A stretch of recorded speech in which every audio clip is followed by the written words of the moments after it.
على رسوله الكريم أما بعد أعوذ بالله من الشيطان الرجيم بسم الله الرحمن الرحيم ذلكم الله ربي عليه توكلت وإليه منيب صدق الله العظيم. அல்லாஹ்வுடைய கிருபையால் 20 தராவீகும் 25 ஜுஸுகளும் முடிவடைந்து விட்டது. எல்லாம் வல்ல அல்லாஹ்வுடைய பெரும் கிருபையால் நாளை மகரிபில் இருந்து ரமதானுடைய இறுதி 10க்குள்ளே நாம் நுழைகிறோம்.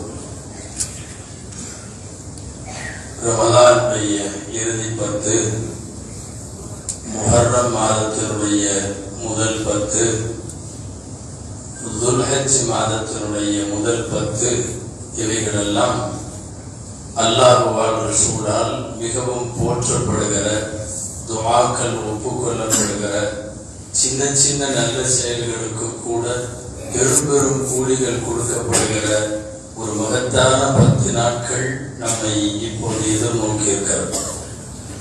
இந்த 10 நாட்கள் ஹதீஸிலே வந்துள்ளபடி ரமதானுடைய முந்திய 10 ரஹ்மத்துடைய 10, 2வது 10 பாவ மன்னிப்பிற்கான 10, 3வது 10 என்பது நரக விடுதலைக்கான 10 என்பதால் அதிகமான ஹதீஸுகளில் ரசூலுல்லாஹி ஸல்லல்லாஹு அலைஹி வஸல்லம் அவர்கள் இப்படி துஆ செய்திருக்கிறார்கள்: யா அல்லாஹ், என்னை நரகத்திலே இருந்து விடுதலை செய்து சொர்க்கத்திலே நுழைய வைப்பாயாக. இந்த பிரார்த்தனையை மிக அதிகமாக அடுத்து வரும் 10 நாட்களும் கேட்க வேண்டும். அல்லாஹும்ம அஅ்திக்னி மினன் நார் வ அத்கில்னி ஜன்னah. நரக விடுதலையும் சுவன பிரவேசமும். இதுதான் இந்த கடைசி 10 நாளிலே மிக அதிகமாக ஓத வேண்டிய துஆ. 27 என்று ஒரு நாள் குறித்து நாம் லைலத்துல் கத்ரை இபாதத் செய்தாலும் நபிகள் நாயகம் ஸல்லல்லாஹு அலைஹி வஸல்லம் லைலத்துல் கத்ர் கடைசி 10க்குள்ளே இருக்கிறது என்கிறார்கள். அந்த 10ஐ இன்னும் கொஞ்சம் சுருக்குகிற போது ஒற்றைப்படைக்குள்ளே என்று வருகிறது. அந்த ஒற்றைப்படைகளை சுருக்குகிற போது 27 என்று வருகிறது. ஆனாலும் எதிர்வரும் இந்த 10 நாட்களும் 10 இரவுகளும் எல்லாம் பாக்கியமானவை. சொல்ல போனால் ரசூலுல்லாஹி ஸல்லல்லாஹு அலைஹி வஸல்லம் அவர்களுடைய வாழ்க்கையில் ரமதான் எல்லாம் அதிகமாக ஓதுவார்கள், அமல் செய்வார்கள், தான தர்மம் எல்லாம் செய்வார்கள். ஆனால் கடைசி 10 வந்து விட்டால் மிக வேகமாக எல்லா செயல்களையும் செய்ய ஆரம்பிப்பார்கள். ஹதீஸிலே வருகிறது: கான இதா தഖலல் அஷ்ருல் அவாகிர், ரமலானுடைய கடைசி 10 நாட்கள் வந்து விட்டால் ஷத்த இஸாரஹு, தங்களுடைய ஏட்டியை வரிந்து, தங்களுடைய ஆடையை வரிந்து கட்டிக் கொள்வார்கள். வ அஹ்யா லைலஹு, அந்த 10 நாட்களில் மட்டும் இரவை ஹயாத்தாக்கி விடுவார்கள், இரவு விழித்திருப்பார்கள். தங்கள் குடும்பத்தை எழுப்பி விடுவார்கள். இந்த 3 தன்மைகள் வருகிறது இந்த கடைசி 10 சம்பந்தமாக. முழுக்க இபாதத்தில் இறங்குவதற்கான மிக முக்கியமான 10 நாள். ஆனால் வருத்தம் என்னவென்றால் இந்த உம்மத்தினுடைய கடைசி 10 பர்ச்சேஸிலேயே போய்விடுகிறது. பெருநாளைக்கான பர்ச்சேஸிலும், துணிக்கடையிலும், தையல் கடையிலேயும் நம்முடைய எல்லா விதமான நேரம் போய்விடக் கூடாது. அது கடைசி 10 நாள் என்பது இது போன்ற விஷயங்களில் ஏமாறுவோமானால் ரமலான் கிடைக்க பெற்றும் அதனுடைய கடைசி நேர பலன்கள் கைகூடாமல் போய்விடுகிற அபாயம் உண்டு. அப்படி யாருக்கும் இந்த கடைசி 10 என்பது தவறிவிடக் கூடாது என்பதற்காகத்தான் அல்லாஹ்வும் ரசூலும் செய்த பெரிய ஏற்பாடு இஅ்திகாஃப் என்பது. ஆண்டுதோறும் இந்த இரவில் நாளை மகரிபிலிருந்து இஅ்திகாஃப் துவங்குவதால் இஅ்திகாஃப் குறித்த சில சிந்தனைகள் தர வேண்டும். சரி, அதற்கு முன்னால் இது இஅ்திகாஃப் இருக்க இருக்கிற ஏதோ ஒரு சில பேருக்கு மாத்திரமல்ல, பொதுவாக இந்த 10 நாட்களை எப்படியாவது நம்முடைய நன்மை பட்டியலில் மிக அதிகமாக ஆக்கிக் கொள்வதற்குள்ள விழிப்புணர்வு இந்த நேரத்தில் நமக்கு வந்தாக வேண்டும். ரசூல் ஸல்லல்லாஹு அலைஹி வஸல்லமுடைய 3 தன்மை வந்தது இல்லையா? ஆடையை வரிந்து கட்டி கொண்டு இறங்கி விடுவார்கள் அப்படின்னா ரொம்ப ஃபாஸ்டா இருக்கும் இந்த கடைசி 10 நாட்கள். பொதுவாகவே ரமதானில் இந்த கால அனுபவ பாடம் ஃபர்ஸ்ட் 10 தான் நடக்கும், 2வது 10 என்பது ஓடும், 3வது 10 பறக்கும். அது நடக்கிற வேகம் அப்படித்தான். இப்ப நம்ம நடக்கிற பருவம் முடிந்து ஓடுகிற பருவமும் முடிந்து பறக்கிற பருவத்திற்குள்ளே வருகிறோம். திரும்பி பார்ப்பதற்குள் 10 நாள் முடிந்து விடும். ஆனாலும் இந்த 10 இழுத்து பிடித்து எவ்வளவு பெற வேண்டுமோ அவ்வளவு நன்மைகள் பெற்றாக வேண்டும். அதான் ஆடையை வரிந்து கட்டி கொண்டு இறங்கினார்கள். 2வது வார்த்தை வந்துச்சு வாஹியா லைலவு, இரவு விழிப்பார்கள். பொதுவாக நாம் இங்க ஒரு விஷயம் தெரிய வேண்டும். இஷாவுக்கு பிறகு விழித்திருப்பதை நபி ஸல்லல்லாஹு அலைஹி வஸல்லம் விரும்புவதில்லை. பொதுவாக அவர்களுடைய வாழ்க்கை பூரா நீங்க பார்த்தீங்கன்னா இஷாவுக்கு பிறகு பேசிக் கொண்டிருப்பதை கூட நபி ஸல்லல்லாஹு அலைஹி வஸல்லம் விரும்ப மாட்டார்கள். இஷாவுக்கு பிறகு வேகமாக சஹாபாக்களுடைய டோட்டல் அவர்களுடைய டைம் டேபிள் பார்த்தீங்கன்னா இஷா தொழுத உடனே தூங்க போய் விடுவார்கள். அது அதிகாலை 3:30 மணி 4 மணியிலிருந்தே அவர்களுக்கான நாள் துவங்குகிறது தஹஜ்ஜத்திலிருந்து.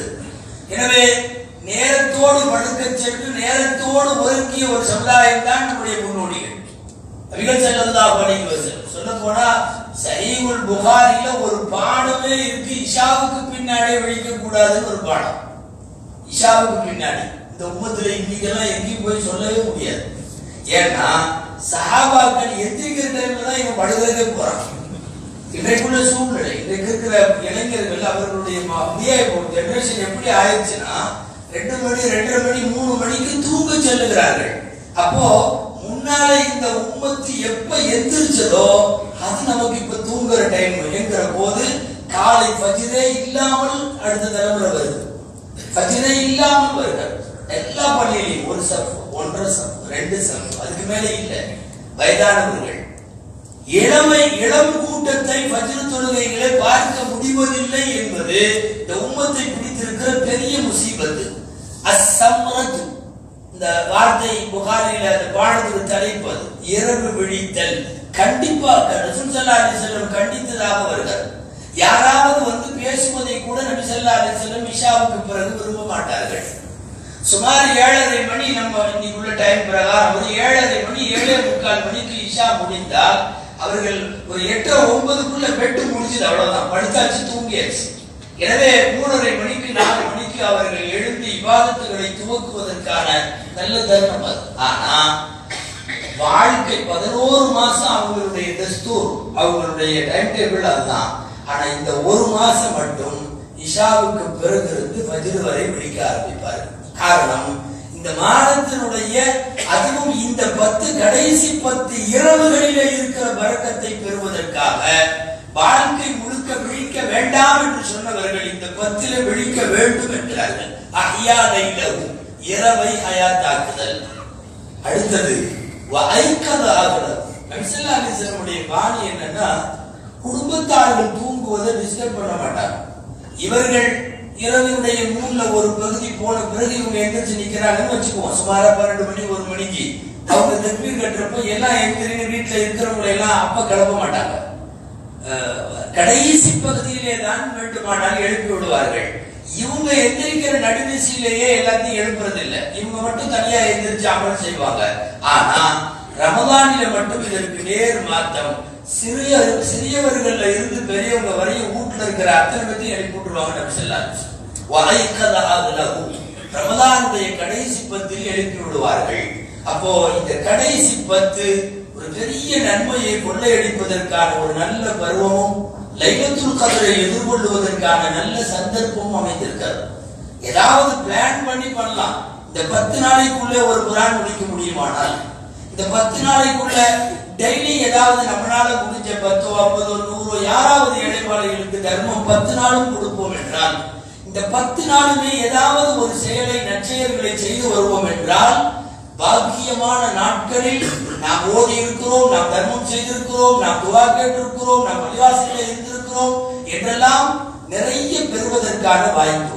எனவே பெருநாள் பிறை தெரிகின்ற வரைக்குமான இந்த காலம் பொற்காலம் என்பதை நாம் கவனத்தில் கொள்ள வேண்டும். இஅ்திகாஃப் இருப்பவர்களுக்கு வருடந்தோறும் சொல்லப்படுகிற எத்தனையோ விஷயங்கள், குறிப்பாக தனிமையில் அல்லாஹுவை அடைதல் என்று ஒரு அமல் உண்டு. அந்த அமலுக்காகத்தான் இஅ்திகாஃப் வந்தது. ஊரிலே இருந்தவரை இப்ராஹிம் அலைஹிஸ்ஸலாமுக்கு அல்லாஹ் கிடைக்கவில்லை. அவர்கள் தனியாக போனார்கள்.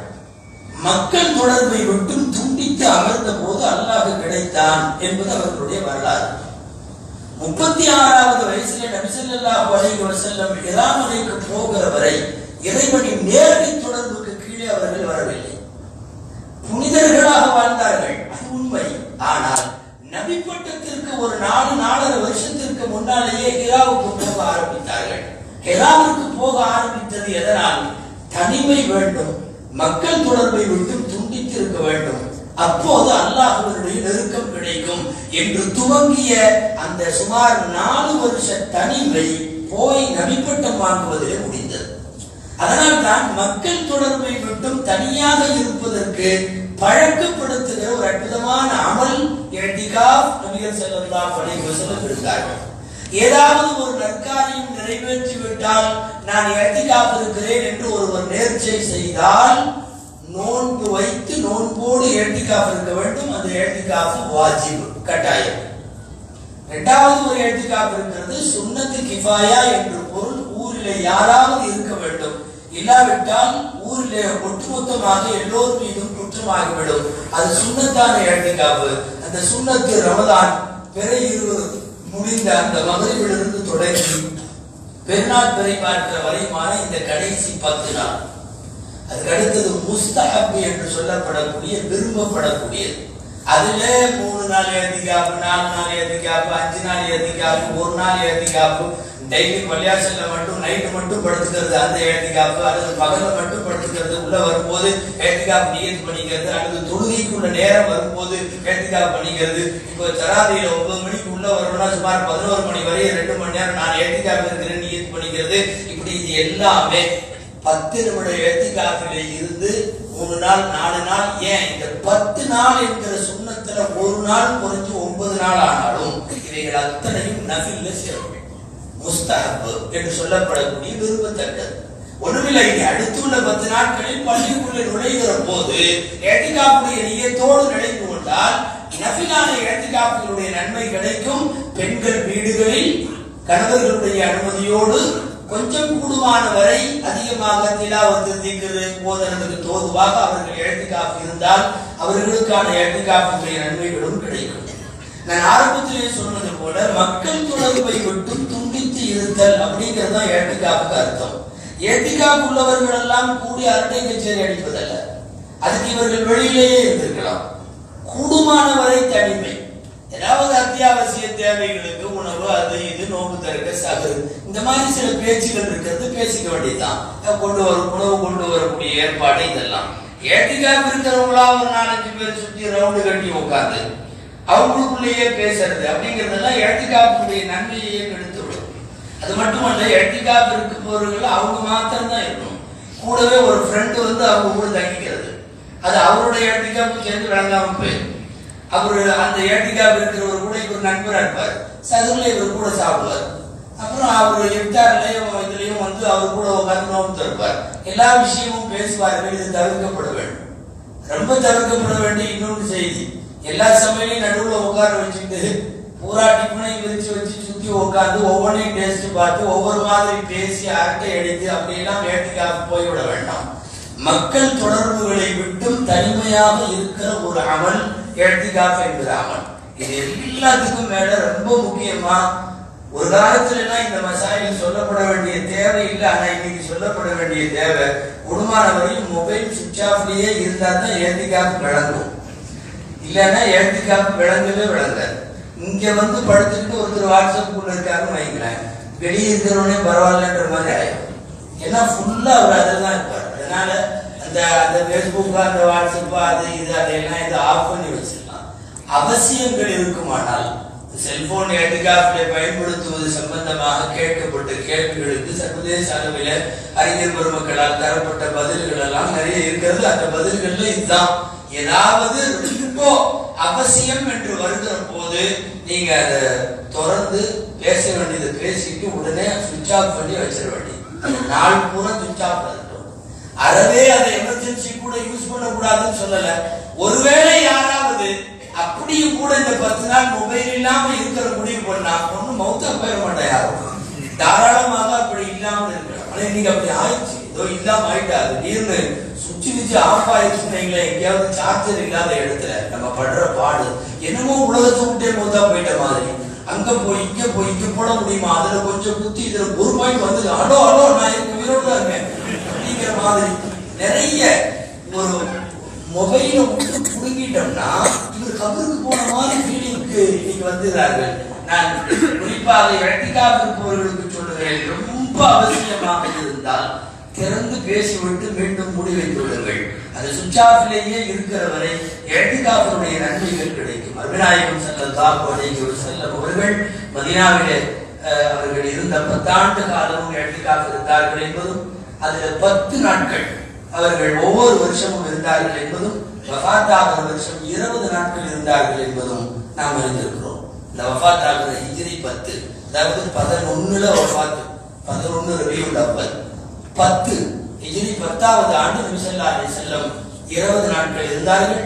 20 நாளும் ஜிப்ரீல் அலைஹிஸ்ஸலாம் அவர்களோடு ஓதுதல் நடைபெற்றது. 20 நாளும் இஅ்திகாஃபிலே இருந்தார்கள். அந்த 20 என்னன்னா, அதுக்கு முதல் வருஷம் கொஞ்சம் இருக்காம போயிட்டாங்க. அதனால அந்த 10 நாள் சேர்க்கிறது வழக்கம் போல குடும்ப சிக்கல் தான். என்னன்னா, ரசூலுல்லாஹி ஸல்லல்லாஹு அலைஹி வஸல்லம் அவங்க கூட அப்ப பள்ளிவாசலுக்குள்ளேயே தான் இருக்குது. கிட்டத்தட்ட ஆயிஷா அம்மா வீடு மதீனாவுக்கு போனவங்களுக்கு தெரியும். ரசூலுல்லாஹுடைய ரவுதாவும் பள்ளிவாசலும் எங்க ஒரே ஒரு ஸ்கிரீன் தான், அங்கதான் வீடு. அதனால ஆயிஷா அம்மா கேட்டாங்க, நானும் உங்க கூட இஅ்திகாஃப் இருக்கிறேன், ஒரு மூலையில நீங்க ஒரு மூலையில இருக்கீங்க, நான் ஒரு மூலையில டென்ட் போட்டு ஒரு கூடாரம் போட்டு இருந்துக்கிறேன்னு ஆர்வத்தில் கேட்கறதுனால சரின்னு சொல்லிட்டாங்க ஸல்லல்லாஹு அலைஹி வஸல்லம். அப்போ பொதுவாகவே பல மனைவிகள் இருக்கிற இடத்துல இந்த பிரச்சனை இருக்கும். ஆயிஷா மட்டும் இஅ்திகாஃப் இருந்தாமா, ஏன் அப்ப நம்மளாம் என்ன பிரச்சனை வந்தது. எல்லாம் ரெடி ஆயிட்டாங்க. ரசூலுல்லாஹ் கேட்கல, வெளியூர் போயிருந்தாங்க ஸல்லல்லாஹு அலைஹி வஸல்லம். வெளியூர் போன ரசூல் ஸல்லல்லாஹு அலைஹி வஸல்லம் கேட்காமையே இங்க எல்லாரும் இஅ்திகாஃப் தயாராயாச்சு. நபி ஸல்லல்லாஹு அலைஹி வஸல்லம் கரெக்டா பிற 10 ரம்ஜான் உள்ள வந்து நுழையிறாங்க. ரசூல் ஸல்லல்லாஹு அலைஹி வஸல்லம் பிற 20 அன்னைக்கு 20க்கு உள்ள வந்து நுழைஞ்சா கூடாரமா பள்ளியாசலுக்குள்ள 9 கூடாரம் இருக்கு. 9 பெட்ஷீட் கட்டி 9 தெரு கட்டி ஒரு பார்த்து போட்டு என்னன்னு கேட்டாங்க சஹாபாக்கிட்ட. உங்க மனைவிமார்கள் எல்லாம் இஅ்திகாஃப்க்கு 9 போர்வைக்கு கீழேயும் 9 பேர் இருக்காங்க. ஸல்லல்லாஹு கேட்டாங்க, அபூதாவுதுல இந்த ஹதீஸ் வருது, ஆல் பிர்ரை யுரிதுன, இவங்கெல்லாம் என்ன நன்மைவா நாடுறாங்க, இவங்கெல்லாம் என்ன நன்மை நாடுறதுல இங்க வந்து உட்காந்துருக்காங்க. ஆல் பிர்ரை யுரிதுனாங்க. டப்புன்னு ஒரு முடிவு பண்ணாங்க. என்னன்னா, எல்லாம் காலி பண்ணிட்டு போ அப்படின்னு சொன்னா சொல்லிடலாம், ஒன்றும் பிரச்சனை இல்லை. ஏற்கனவே வாக்கு கொடுத்துருக்கிற ஆயிஷா அம்மாவுக்கு மனசு கஷ்டமாகும். பொதுவாக ஒரு வாக்கு அவங்களுக்கு ரசூலுல்லாஹ் தான் கொடுத்தாங்க என்று சொல்லி, அப்புறம் அது இதாச்சுன்னா சரி எல்லாருமே இருங்கன்னு சொல்லிட்டாலும் அது பள்ளிவாசல்ல சரிப்படாது. இந்த மாதிரி நேரங்கள்ல தான் ஒரு குடும்ப தலைவர் தன்னுடைய மனைவிகளை கையாளுகிற விதத்துல, ஏன் பிரச்சனைகளை கையாளுகிற விதத்துல, ஒரு சமூகத்துல சிக்கலான நேரங்கள் வருகிற போது ஒரு பெரிய நிபுணத்துவம் கொண்ட ஒரு அற்புதமான தலைமை நபி ஸல்லல்லாஹு அலைஹி வஸல்லம் டப்புன்னு சொன்னாங்க, இந்த வருஷம் நான் இஅ்திகாஃப் இருக்கலன்னு எல்லாத்தையும் சொல்லி எடுத்துட்டு போயிட்டாங்க. அவ்வளவுதான். அடுத்த 5வது நிமிஷம் 9 கூடாரமும் காலி. ஏன் ஸல்லல்லாஹு அலைஹி வஸல்லம் இருக்கல. ஸல்லல்லாஹு அலைஹி வஸல்லம் எப்ப இஅ்திகாஃப் இருக்கலையோ வீடுகளுக்கு வருவாங்கன்னு அர்த்தம். வீடுகளுக்கு வந்தா அங்கமான இம்மர்கள் இருக்கணும். ஒரே வார்த்தையில அந்த பிரச்சனை, அந்த இஷ்யூ அப்படியே முடியுது. ஒண்ணுமே இல்ல, சிம்பிளா முடிச்சிட்டாங்க. இப்ப என்ன பண்றதுன்னு தலை பிடிச்சு நம்ம உட்கார்ந்து அவங்களை கூப்பிட்டு பேசவா, இவங்களை கூப்பிட்டு பேசவா, ஆயிஷாவை இப்படி சொல்லலாமா, இவங்கள்ட்ட இப்படி சொல்லலாமா, ஆயிஷாவுக்கு மட்டும்தான் அனுமதி, நீங்களா வெளியே போங்கன்னு சொல்லலாமா, எவ்வளவு பிரச்சனைகள். ஒண்ணுமே இல்ல, ரொம்ப சிம்பிள். இந்த வருஷம் நான் இஅ்திகாஃப் இருக்கிறேன்னு எல்லாத்தையும் சொல்லியிருந்தேன்ட்டாங்க. பள்ளிவாசல் காலி ஆயிடுச்சு. அதற்காக வேண்டி அடுத்த ஆண்டு 20 நாள் இஅ்திகாஃப் இருந்தார்கள். இதைத்தான் எல்லா வருஷமும் இஅ்திகாஃப் இருந்தார்கள் என்று எடுத்துக்கொள்ளலாம். 20 நாள்ல அதை சரி பண்ணிட்டதுனால, அதுவும் ரமதானுடைய நோன்போடு அந்த 10 நாள் நிறைவேற்றப்பட்டிருக்கிற காரணத்தால் அடுத்த 10 நாட்களும் அவ்வாறே ஸல்லல்லாஹு அலைஹி வஸல்லம் எல்லா வருஷமும் இருந்தார்கள் என்று வைத்துக் கொள்ளலாம். அதனால பள்ளிவாசல் மாண்புகளும் பாதுகாக்கப்பட வேண்டும். அதிகமான அரட்டைகளும் இருக்கக்கூடாது, அதிகமான செல்போன் உபயோகமும் இருக்கக்கூடாது. இஅ்திகாஃப் இருப்பவர்கள் மட்டும்தான் இங்கே உண்ணுவதற்கும் குடிப்பதற்கும் பள்ளிவாசலில் உட்கார்ந்து சகர் செய்யவும் நோம்புவதற்கும் அவர்களுக்கு அனுமதி உண்டு. அதே போல 15 வயதுக்கு உட்பட்டவர்களை நானும் இஅ்திகாஃபுக்கு பையனோட வரேன்னு சொல்லிட்டு வருவதெல்லாம் தவறு.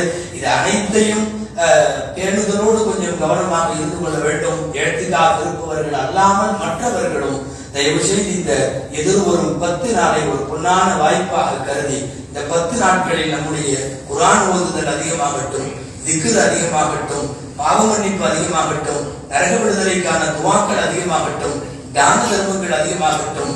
கொஞ்சம் கூட பெருநாள் பிறைபார்க்கிற வரையும் சுணக்கம் இல்லாமல் அமல்கள் நடக்கட்டும். அல்லாஹ் ஜல்ல ஷானுஹு தஆலா இந்த பாக்கியம் மிக்க 10 நாளுடைய எல்லா நன்மைகளையும் பெறக்கூடிய பட்டியலில் அல்லாஹ் நம்மை சேர்ப்பானாக. கோவை மர்கஸ்